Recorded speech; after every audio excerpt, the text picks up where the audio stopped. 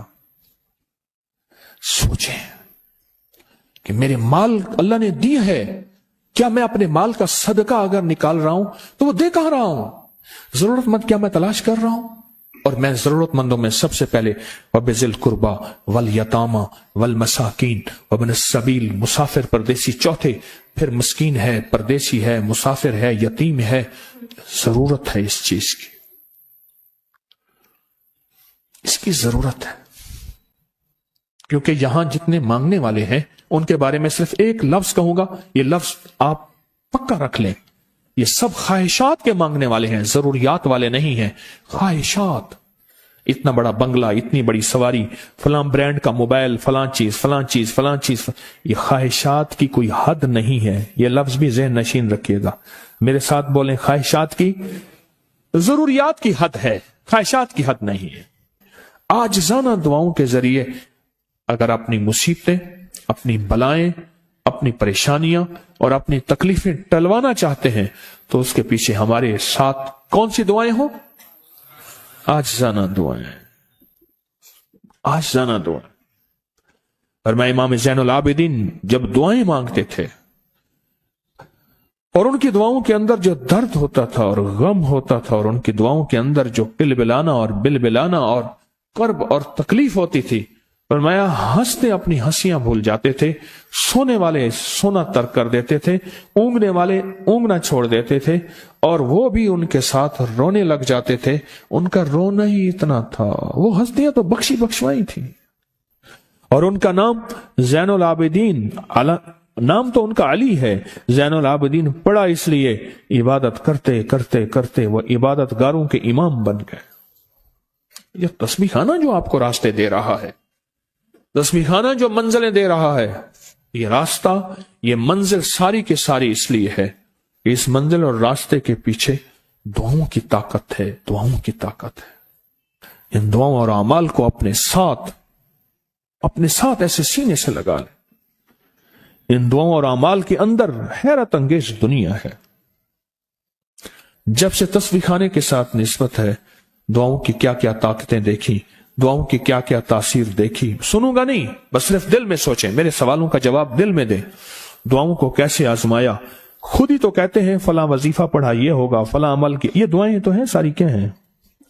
ساری میری حدیثیں، میرے آقا کا فرمان دعائیں، سارا قرآن دعائیں، ساری تسبیحاں دعائیں، اور سارے دل سے گڑ گڑانے والے لفظ وہ جس زبان میں بھی ہوں، جس کلام میں بھی ہوں، وہ سب دعائیں ہیں۔ اللہ کو یہ مانگنا پسند ہے۔ اللہ کہتا ہے پھر وہ مصیبتیں جو کھجور کے درختوں سے نیچے آ چکی ہوتی ہیں، میں ان کھجوروں کو بھی، ان درختوں کو بھی، ان مصیبتوں کو بھی ٹال دیتا ہوں، اور وہ مصیبتیں جو تیری آنکھیں نے دیکھ چکی ہیں ان کو بھی ٹال دیتا ہوں، اور وہ بلائیں آفات جو زندگی میں تیرے سامنے ہیں ان کو بھی ٹال دیتا ہوں۔ یہ ساری بلائیں اور آفات اور یہ ساری تکلیفیں میں اس وقت ٹال دیتا ہوں جب تیری دعاؤں کی طاقت تیرے سامنے آ کے کھڑی ہوتی ہے، کیونکہ دعاؤں کی ایک طاقت ہے، دعاؤں کی ایک تاثیر ہے، دعاؤں کا ایک حصار ہے، دعاؤں کا ایک کوٹ ہے، اور دعاؤں کا ایک قلعہ ہے، اور دعائیں ایک ڈیفنس وال ہیں، اور دعائیں حفاظت کا نظام ہے، اور دعاؤں سے آفتیں، بلائیں، مصیبتیں، تکلیفیں ایسی ٹل جاتی۔